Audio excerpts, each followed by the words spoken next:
చూసామనుకోండి Ford sports ఇది. ఇది మనము ఫస్ట్ ఆఫ్ ఆల్ ఇక్కడ ఏమంటే ఇది మనకు టాప్ ఎండ్. మనం ఇప్పుడు ఏం చెప్పబోతున్నామంటే వెహికల్ ఎలా యూజ్ చేయాలా, మనం క్లచ్ పట్టుకోవడం. దీంట్లో ఏమంటే మనకు ఆటోమేటిక్ వెహికల్స్ ఉంటాయి, మాన్యువల్ వెహికల్స్ ఉంటాయి. సపోజ్ ఇన్ కేసు ఎవరైనా డ్రైవింగ్ పర్పస్ నేర్చుకోవాలనుకుంటే గిన ఆటోమేటిక్ వెహికల్ ప్రిఫర్ చేయండి బెస్ట్. మనకేమంటే సిటీలో గాని చాలా బాగుంటుంది. ఆటోమేటిక్‌కి, మాన్యువల్‌కి డిఫరెంట్ ఏమంటే ఆటోమేటిక్ ఏమంటే మైలేజ్ కొంచెం తక్కువ ఇస్తుంది. మళ్ళీ మీకు మాన్యువల్ అయితే గిన మైలేజ్ కొంచెం బాగా ఇస్తుంది. మీరు ఏదున్నా గాని సార్ మనము వెహికల్ అనేది మెయిన్ ఇంపార్టెంట్ థింగ్ ఏమంటే మనము ఫస్ట్ ఆఫ్ ఆల్ ఏమంటే జనరల్ సర్వీసింగ్. ఆ general servicing engine oil, coolant oil, air filter, diesel filter ఇవన్నీ మొత్తం చేంజ్ చేసుకో టైమ్ టు టైమ్ మెయింటైన్ చేశారనుకోండి వెహికల్ ది బెస్ట్ అనేది యూజ్ అవుతుంది.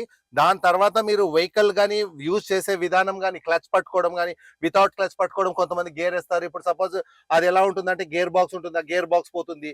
మనకు టోటల్ క్లచ్ పట్టుకోవాలా, ఫస్ట్ గేర్ వేయాలా, దాని తర్వాత మళ్ళీ సెకండ్, థర్డ్ ఇలా మనము ఒక్కొక్కటి మనము ఆ ప్రాసెస్ అనేది ఒక్కొక్కటి కరెక్ట్ గా మనం చేసుకున్నాం అనుకోండి వెహికల్ అనేది మెయింటైన్ బాగా అవుతుంది. ఫస్ట్ ఆఫ్ ఆల్ నేను చెప్పాను కదా, first general servicing main important vehicle కు. మనకెలా ఫుడ్ వాటర్ ఎలాగో దానికి ఇంజిన్ ఆయిల్, కూలెంట్ ఆయిల్ అలా మీరు ఎవ్రీ 10,000 కిలోమీటర్స్ కు మీరు టైం టు టైం సర్వీసింగ్ చేయించుకోండి. కరెక్ట్ మీరు బ్రేక్ లో కానీ, గేర్ కానీ, ఇది కానీ మీకు దీని గురించి ఇంకా ఫుల్ వీడియో కావాలంటే నేను నెక్స్ట్ వీడియోలో ఫుల్ వీడియో చేస్తాను, చూడండి తప్పకుండా. వెహికల్ అయితే ఇది మెయింటెనెన్స్ అనేది ఉంటుంది.